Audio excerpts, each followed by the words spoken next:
At 3 weeks, the average is 70%. At 2 months, which is 9 weeks after delivery, it's 86%. At 4 months, it's 92, I believe it was. And then at 6 months, when we get people back at 6 months, in that 50 member study, it was, I believe, 96%.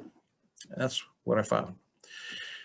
So the protocol is very simple. You can vary it depending on the patient's response. On many occasions, many more than one occasions, when the patient comes back at 3 weeks and they say, all of my symptoms are gone, I have a tendency to go directly into nighttime only, especially if they're adolescents, especially if they're 15, 16-year-old females. That gets you out from underneath the concern that there may be some tooth movement in soft bone in adolescence, and you get them into nighttime as soon as practical.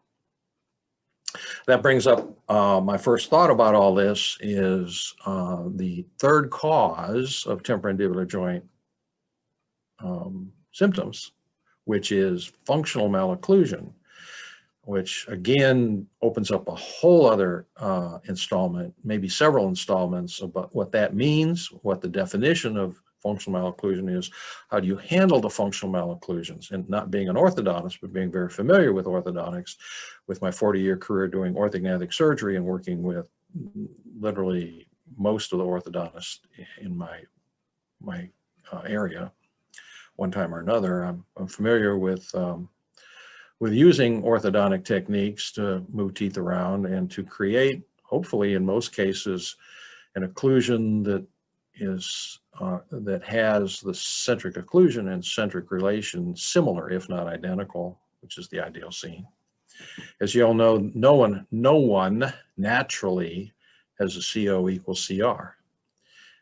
So everyone has the potential to have a functional malocclusion if the difference between CO and CR are significant.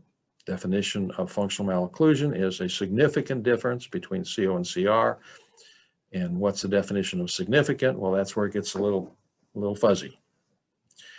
I won't go into that. That's, again, another installment. But again, getting back to the point of the protocol using the tool is consistent.